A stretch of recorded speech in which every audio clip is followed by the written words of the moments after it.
Water is life. Nothing can live without it. In the early stages of our lives, we're completely surrounded by water. In fact, an infant's body is 90% water.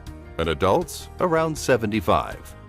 Clean water is necessary for all of our bodily functions. Water lubricates our tissues and keeps us limber, while flushing out excess wastes, fats, and toxins. Without enough fresh water, we become fatigued and our metabolism becomes sluggish. In fact, if we wait until we're thirsty to drink, we've waited too long.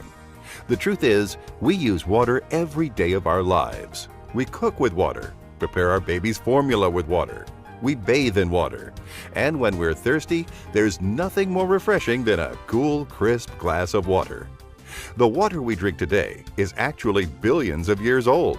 It's the same water that's been here since the beginning of time, and it's the only water we'll ever have. Yet, if we really knew what may be in our tap water, we probably wouldn't drink it. Public health regulations require chlorine to be present in all public drinking water supplies. However, ordinary tap water can be loaded with chemicals, pesticides, chlorides, and many other contaminants. Today, 7 out of 10 Americans drink chlorinated water. Yet according to the U.S. Council on Environmental Quality, cancer risk among people drinking chlorinated water is 93% higher than those whose water does not contain chlorine.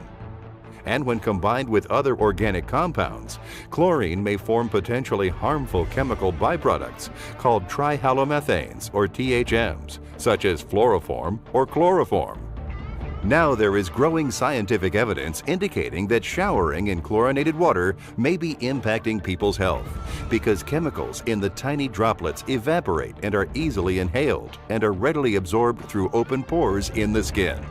Dr. Lance Wallace of the EPA says showering is suspected as the primary cause of elevated levels of chloroform in nearly every home. The dishwasher, the toilet, and even regular faucet can add to the chloroform levels indoors. Plus, the inhalation of chlorine is a suspected cause of asthma and bronchitis, especially in children, which has increased 300% in the last 2 decades. Chlorine, as defined by the EPA, is a pesticide whose sole purpose is to kill living organisms. The use of pesticides and other dangerous chemicals has become so excessive, they are now commonly found in household tap water. In a startling 1994 study by the Environmental Working Group titled Tap Water Blues, they tested the water supply of 29 major cities. The report found traces of at least one weed killer in all 29 cities. Many cities found numerous pesticides, while one found 9 different pesticides in a single glass of drinking water.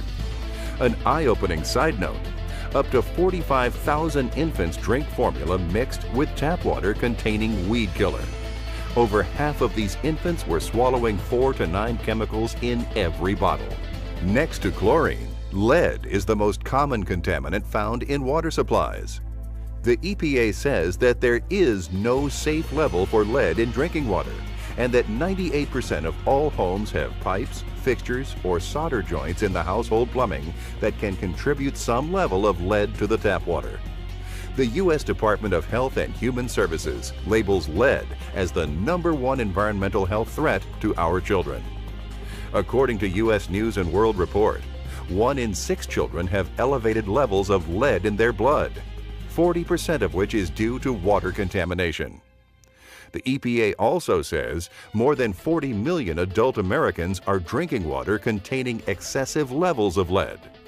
Unfortunately, the chemical and industrial revolution has created toxic waste that slowly poisons our environment and pollutes our groundwater supplies.